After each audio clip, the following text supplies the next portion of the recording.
Hati mukmin tidak pernah tenang dengan Tuhannya, tenang dengan dunianya.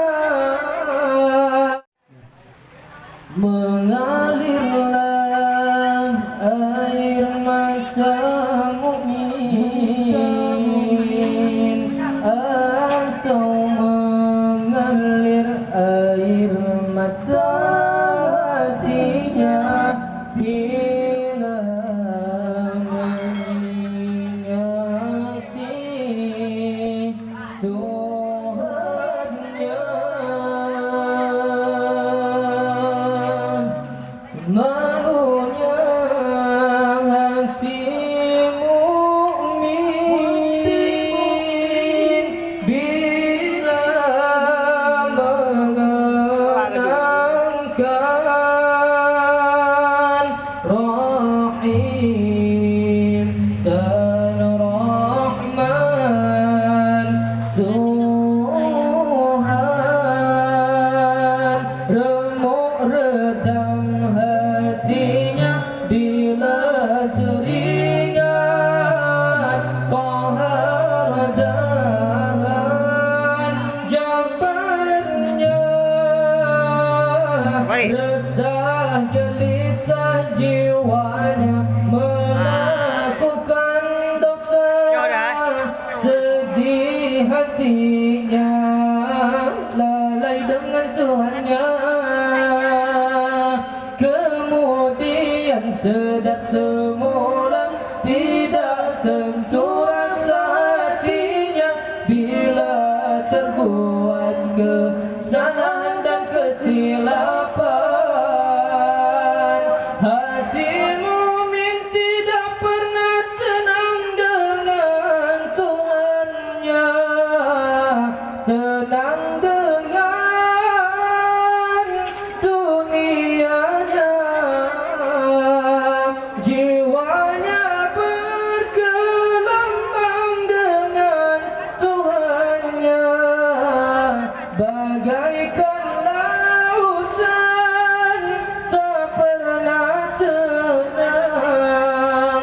Kalau bukan karena kewajiban, tentu mereka bersendirian membawa diri berkelana bersama Tuhan.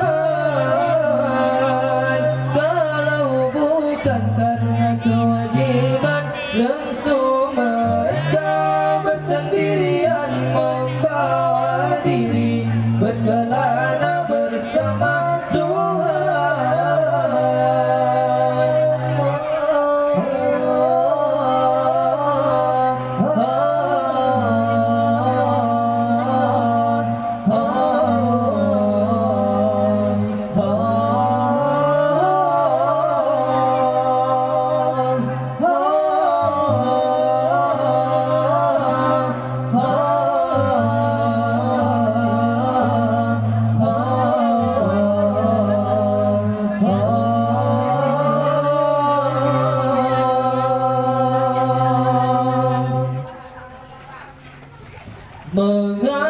mengalirlah air mata mukmin, atau mengalir air mata hatinya bila mengingati Tuhannya. Malunya hati mukmin bila mengenangkan Rahim dan Rahman Tuhan. Remuk redam hatinya bila teringat qahar dan jabarnya.